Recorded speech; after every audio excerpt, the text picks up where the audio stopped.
Busy yung mga kasama, oh. Nagkatay ng mimi. Nagkatay ng goti. Ikaw tagpaklay din eh? Siguro yun, siguro.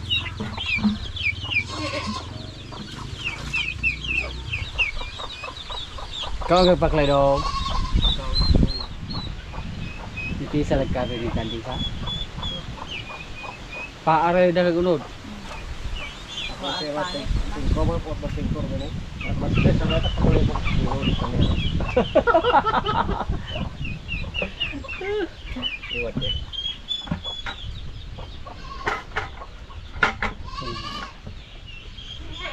Ako. Hindi right. Ka.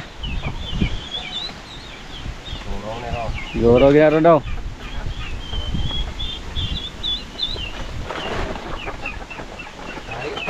Saan ang ginipihan mo daw? Ulo kende. Oh, ganda. Ito, magtanim kami ng talong at saka sili. Maganda magtanim ng hapon kasi walang init. At saka dili malawos yung ating tanim. Wala ka sa bayan ang patubig. Unsa naman? Gawa na sa problema ba? Ya kan sili. Pila ka tuling ng talong na to? Duha raman. Magtawa na ko sa are. Oh. Ano na eh? Kamera gana ning bitok-bitok na tag lagyo na. Ake og laktag sa tagsa ane. Dili. Ay ko ano ra, are ra. Oh. Usa ra are. Ato bang nabsen natban babaw.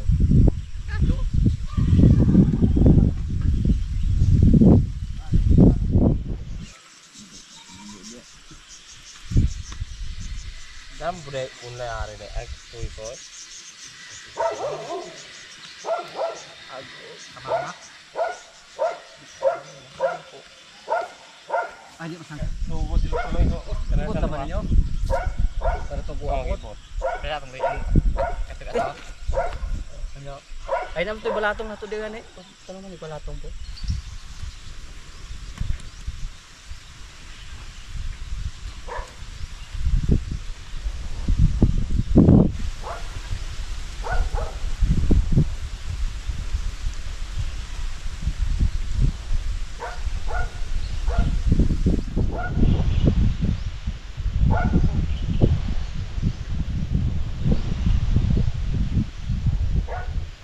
Pinalabot mo namin yung ulo ng kambing.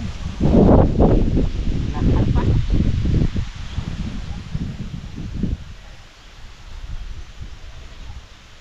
Hor kita gipulo na ni kuan. Durod tong luya. Ako man yata ko. Ano lugar ni?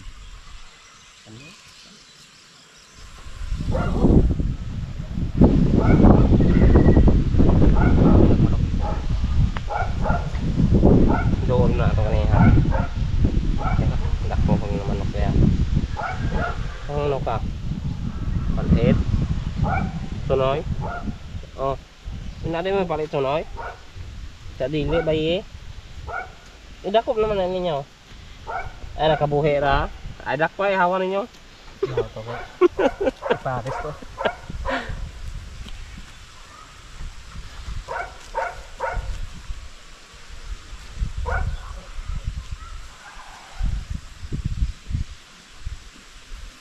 Dugula kay na dong ino dai. Ya tarong pagit sa kayo. Isunod po nila nag tarong ako ay. Dalaman yun. Spalo mo ko ay no? Palo ra di, kung balo anak daw. Kasi wala yung mga part. May check daw. Tika kay gumatalong sa kay check sa. Wala. Yan ang hingitan ni ha, balik ta ng maka. Kaya man ara ka sa soroy. Una. Ay. Ano mo gitu siya po dia? Ay. Ano nga jadi ha? Dalawang klase yung sili namin dito. Malalaman namin kung anong klase to pag may bunga na. Pero ngayon na wala pang bunga, basig magpariharan ni ba kasi ma-inbreed. Try lang, try. Unsa ba kadaghan ato ganihan ng sili ha, diha. Maora. Ato pa duha ka linya ri gapon. Yung sprinkler namin oh. Hindi lang makita sa ating camera. Nakatulong po yung sprinkler namin dito. Kung wala pa tayong patubig dito sa ating mga tanim, Yung mga mais na yan, hindi yan magkaroon ng bunga. Yung ating sweet corn. Sari-sari yung tanim namin dito. May mais, may okra dyan, may watermelon, may kalabasa, may sili, may sibuyas doon, may kamuting baging, may galay. Ang consumption lang yan. Tapos may maliit pa na bakante doon. Taniman pa natin yan ng ibang tanim.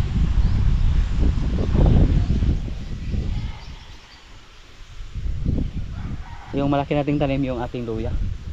Nangarap po tayo na makaharvest ng maraming luya next year sa buwan ng December. Mukhang hindi pa yan maharvest ng December. Pebrero sana yan na itanim, pero yung iba hindi sumibol.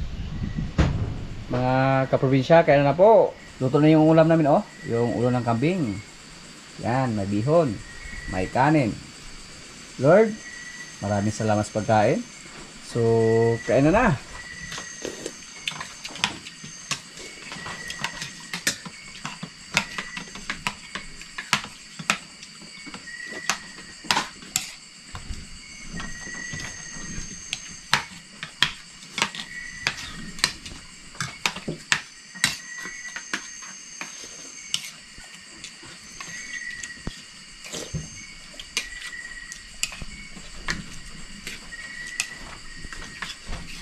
Kayo.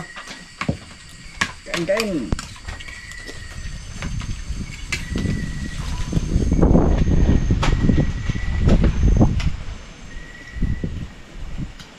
Dong.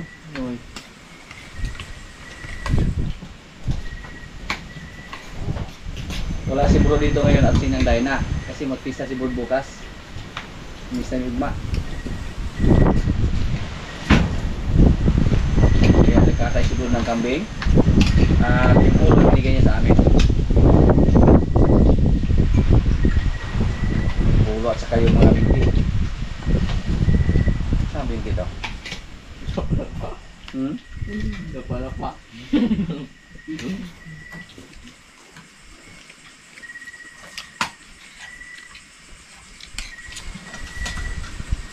Ano sa?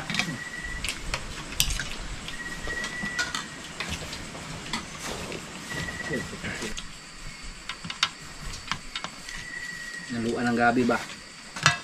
Naluan ng garland. Ilan ko sa garland do? Gabi yung nangmingos sa glose. Bisol. Dong. Mga kaprobinsya, tuloy tayo sa ating trabaho dito. Asa magkambi next dong? Ito sprihan ng lating. Mura to atong kahon. Tulay tanaw. Ipaula. Magandang klaseng kalabaw. Yung baka namin na maliit mga kaprobinsya, may mga langaw yung kanyang pusod. May sugat ba? Yan po ang isa sa ating bantayan kung may maliit tayo na kalabaw. Pag hindi natin yan mabantayan, atakihin niya ng langaw tapos magkaroon ng uod. So ngayon, sprayhan naman natin. Sa mga nakarang video po natin, na-sprayhan na po natin to. Gilangaw, iyan ko, nahubag yun oh. Siguro may uuna yan sa loob. Sprayhan natin para hindi siya dapuan ng langaw. Pag hindi natin yan mabantayan mga kaprobinsya, baka matitano po yung alaga natin.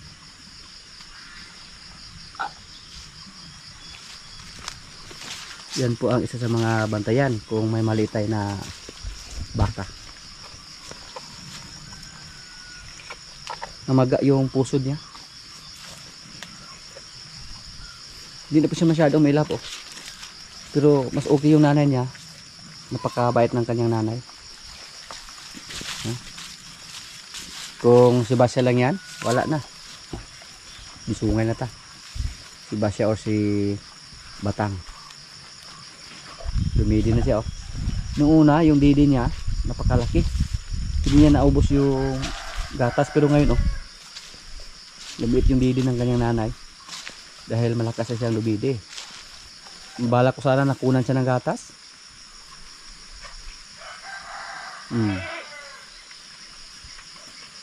Pag umabot to ng isang buwan mga kaprobinsya yung baka natin, malaki na to at maliksi na.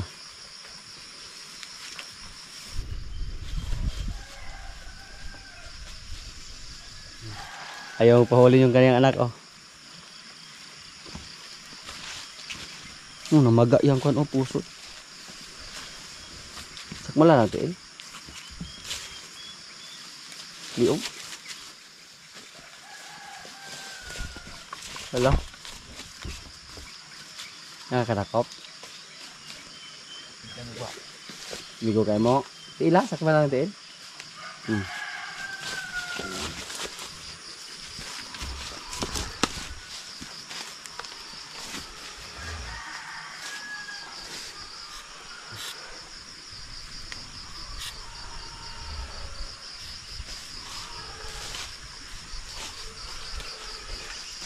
Purihin mo siya.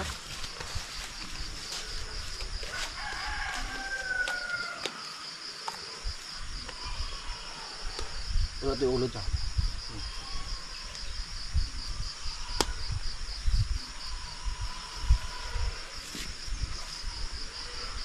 At yung isa nating kalabaw na si Bugoy, puntahan natin para mahimas-himas natin siya. Si Bugoy po, napakailap niya. Kasama ni Tisay. Si Tisay, kinuha na ni Bird Passer.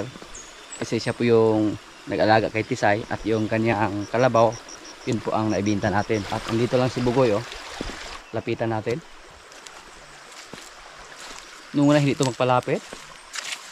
Sa mga nakapanood po sa una natin mga video, alam nyo po kung ano to kailak. At tingnan nyo po ngayon mga kaprobinsya, oh. Ilang araw pa lang siya dito sa atin. Pero tanod na kaayo. So, yung ugali ng kalabaw mga kaprobinsya o ugali ng hayop, depende yan sa nag-alaga.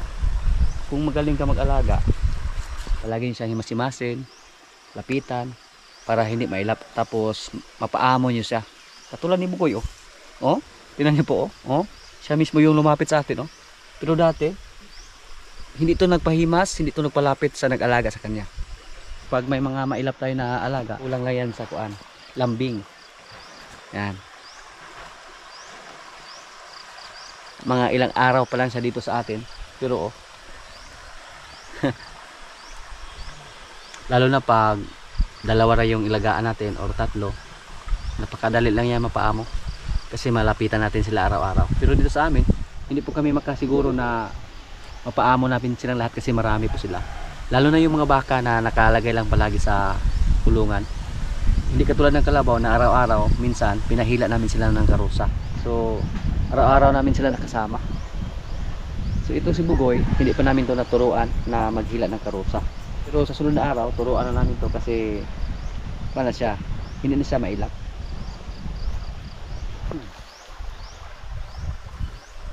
Yung si Tisay, si Bird Passer na yung bahala sa kanya. Tapos siya na rin ang magturo sa paghila ng karusa. Pero kung sakaling dalhin niya dito para maturuan, walang problema. Kasi dito sa atin, palagi tayo naghakot ng feeds, palagi tayo naghakot ng kumpay.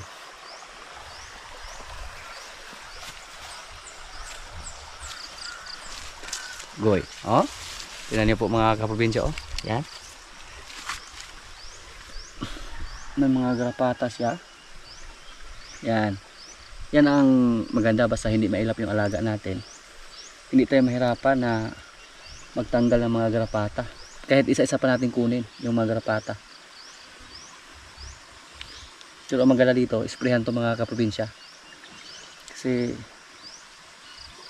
may mga maliliit. Mahirap kunin yung mga maliliit. Nakadikit sa ilalim. Yan. Hindi na siya mailap. Hindi na katulad dati na ayaw magpalapit. Uy, parang isa lang yung itlog ni Bugoy, oh. Isa lang yung itlog niya. May ganun pala. Isang itlog. Saan na? Baligya? Saan na? Pero palito na ito nag 2,000. Ha? Ha? Kalaman. 5,000. May kambing siyang dala oh. Pero nagbiro lang daw. Kaibigan natin. So yan po, ang good news kay Bugoy. Kahit lapitan pa natin, kahit himasin pa natin sa ilong oh, sa ulo, nagpahimas lang. Hindi na siya mailap. Good job. Good boy, Bugoy. Marami pong nasabi na dapat hindi mo na siya ibininta sa nag-alaga kasi maliit pa. Tama naman mga kaprobinsya, pero wala po tayong magawa. Pag yun po ang nag-alaga ang magdesisyon na ibinta na nila. Dito po sa aking sistema, pag may mga tao na parang ayaw na nila mag-alaga, hindi ko sila pinilit. Baka ano pang mangyari sa ating mga alaga.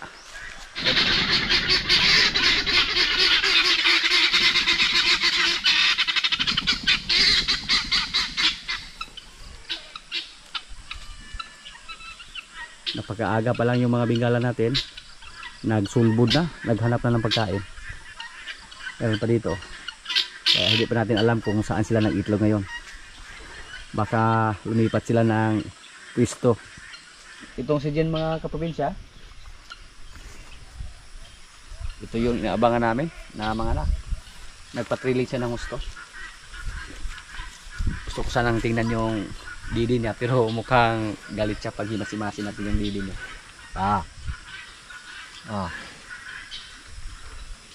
Wala pang gatas. Wala pang gatas, so ibig sabihin medyo matagal pa to bago mga anak. Malalaman na natin na malapit ang mga anak basta may gatas na. Katulad sa ating baka dyan na pula, nung tiningnan natin yung kanyang didi, lumabas na yung gatas. Pero si Gino wala pa.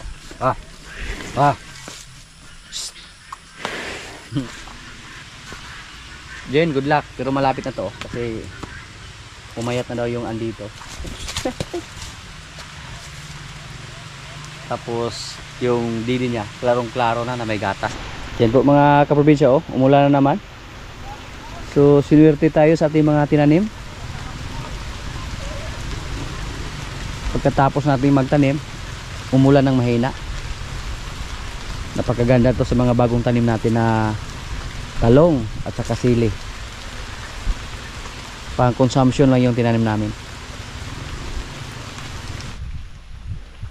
Good luck sa ating kalabaw na si Jen. Sana kung sakaling mga anak siya, sana magandang klase. Kasi hindi din namin alam kung sino yung nagkasa sa kanya. Hindi kami sigurado kung si Palo ba ang nakakasa sa kanya. Baka nakasaan siya habang pinapasok namin siya dun sa kabilang area. Kaya hindi kami sigurado kung sino yung nagkasa sa kanya. Yung akala pa nga namin nung una na hindi siya buntis. Sumuko na kami sa kanya nung una.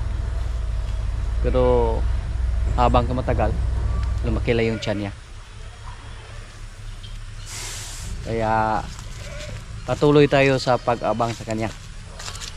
Jen? Kung sakaling mga anak siya mga kaprobinsya tapos maglandi siya ulit, ipa-EI lang natin. Yan po ang target natin dito, na magpalabas tayo ng mga kalabaw na EI, mga Bulgarian buffalo. Magandang klase basta buffalo, lalo na to mga kaprobinsya pag ma-EI natin to. Paragon kayo.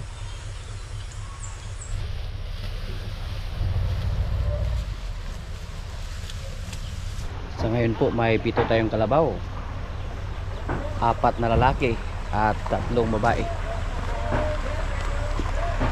Good luck po sa ating kalabaw na si Jen.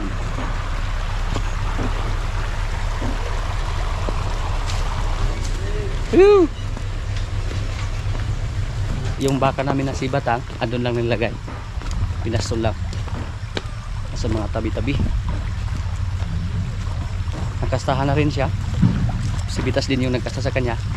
Pero hindi pa natin siya napachik. Napakaganda pag mapachik natin yung mga baka na napakastahan natin. 100% yung paniniwala natin ba. Hindi tayo hula-hula lang. Basta machik siya, sigurado tayo. Kung sakaling makapunta dito ulit yung ating kaibigan na technician, pachik natin si Bitang.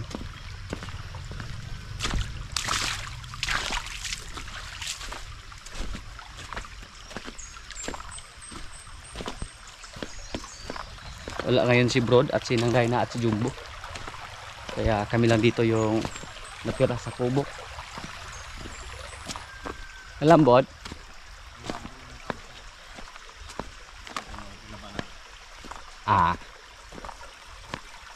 Magkuwang mukhaon man nga kumpay na subla. Bisaya lang kasi tanawon ta. Ay, na may mga tara doon. Kaunang wala pa, kaya may... Dati nang dumating to dito mga kaprobinsya si Bitang, napakaganda niyang baka. Siya po yung nanay ni Marites at ni Lulong dati.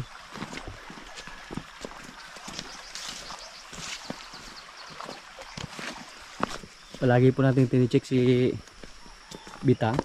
Baka may mga lumabas sa kanyang ari ba. At hindi lang natin mamalayan. Kailangan po na i-check palagi basta bagong kasta pa lang.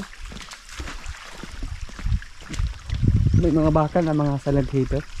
Kung magtingkag sige ng dalunggan, yung tainga. Pag palagi nakatayo yung tainga, isa yan sa mga palatandaan na naglandi yung baka. Pag nangasta, nakapo baka, isa rin yan. Kasi may mga baka na hindi mag-ingay kung sakali sila ay maglandi.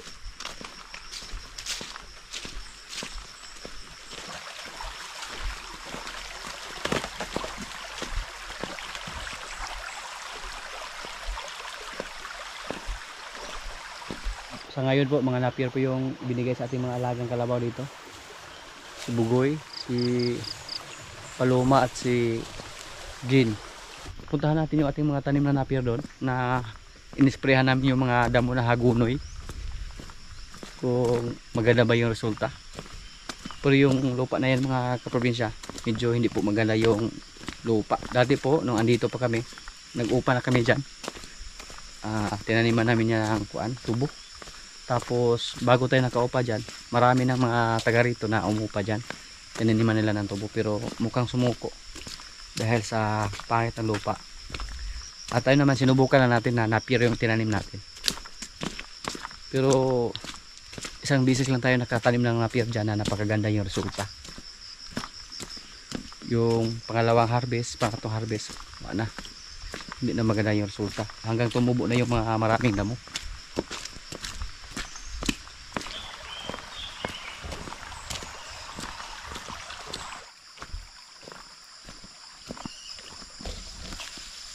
Mas okay yung dito mga kaprobinsya, yung nasa ibaba. Napakaganda sa ating mga napier dito. Maganda sana pag ganito lahat yung ating mga napier. Yan. Green na green. Next month pwede na itong harvestin. Pag wala nga tayong ibang ma-harvest, pwede na nga to. Pag wala na tayong mapakain sa ating mga alaga. Napakinabangan po natin yung ating mga tanim dito. Dati po, kabayo lang yung ating pinapasol dito.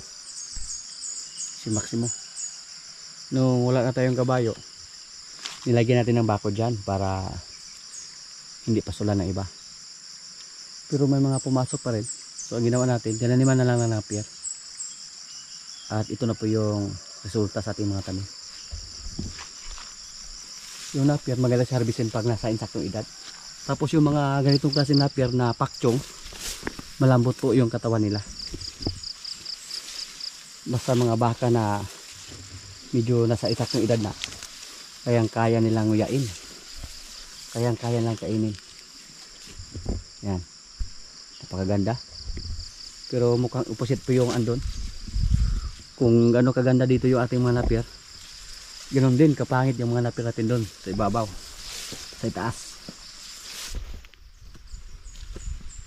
Dahil sa pangit ng lupa dyan, dati bayad pa tayo ng mga tao para magtagal ang damo. Star apple, hilaw pa.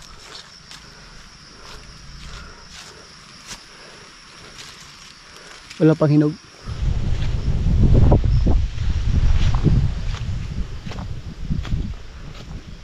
Yung mga dahon ng laylay, yung ating napier. Tapos dito tuluyan pong namatay yung napier dito.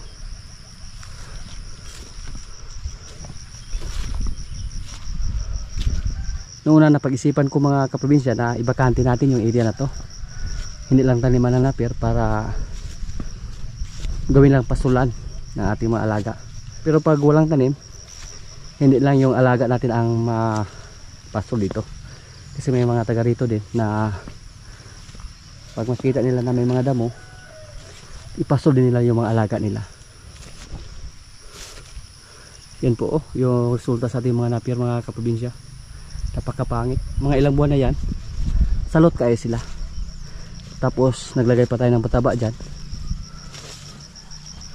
Napakabansot po sa ating napier. Pag ganito palagi yung ating tanim na napier, wala na po tayo magawa, mga kaprobinsya. Ibakante lang natin to, kahit may iba pang magpasol dito, kaysa gumastos tayo dito ng gumastos tapos wala tayong mapakinabangan. Kahit pinaararo pa natin to, yung area na to, pinasurko pa, pero ganun pa rin yung resulta.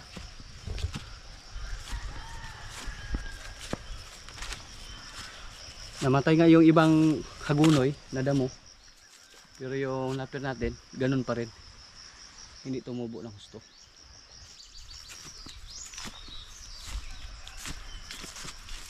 Yan o.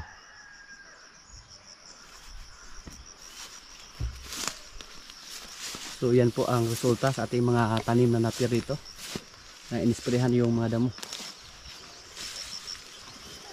Yung iba namatay dahil to sa medisina. Tingnan nyo po yung mga katawan nila, medyo matigas na. At yung mga napier na to, native lang to. Hindi po siya napier paktong. Sa ating experience dito, mas maganda talaga itanim yung hybrid. Yan. Yung paktong na napier. Yung mga native, pag may mga damo, tapos pangit yung lupa, hindi pa rin sila makasurvive. Mamatay pa rin sila. At saka yung pakchong, maganda naman, lalo na pag malagyan natin sila ng pataba, napakabilis silang lumaki. Hindi tayo lugi sa panahon sa ating paghintay, hindi tayo lugi sa gastos natin, kasi sa loob lang ng 2 buwan pwede na nating ma-harvest kung nagmamadali tayo. Katulad doon sa ibaba, nakikita nyo po, mga ilang buwan pa lang yan mula sa aming pag-harvest. Pero ngayon, pag wala na kaming ibang ma-harvest or wala na kaming mapakain sa aming mga alaga, pwede na namin harvest yung andun sa ibaba ng mga napier. At napakaganda tingnan sa ating mga napier doon. Kulay green na green yung napier natin doon. Pero dito may halong yellow dahil yan sa medisina na in-spray namin, dahil napakaraming damo dito dati. Tapos native lang sila. Yung mga napier natin dito, pwede na itong harvestin, pero napakagaan lang sa mga napier na yan. Gaan lang kayo ba? Hindi katulad sa mga napier pakchong, lalo na pag nasa insaktong edad, ang sabihin agad ng ating mga kasama dyan na taga-harvest ng napier natin, sabi nila napakabigat daw. So yan po ang update sa ating mga napier dito, mga kaprobinsya, na inisprehan natin. Pwede na yang ma-harvest, kasi pag hintayin pa natin na lumaki yan, hindi na yan lumaki, lalo pang tumigas yung kanyang katawan. Habang nagkaedad yung napier, patigas na patigas yung katawan, tapos lalong gumaan ba. Para mapakinabangan yan, ipa-harvest lang natin. Subukan lang natin na palagi ng pataba pagkatapos lang ma-harvest, at tingnan natin kung ano ang resulta, kahit maraming mga damo. Pag ito po, pagtanggalin natin ito ng damo, grabe, napakalaki yung gastos natin. Malulugi tayo pag magbayad pa tayo ng tao para magtanggal ng damo dyan, kasi matigas tong bunutin, matigas to dahil yan sa lupa.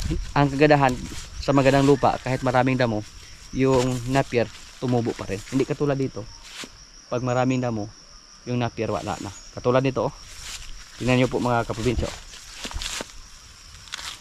ito napakaliit pa lang, pero yung katawan niya matigas na.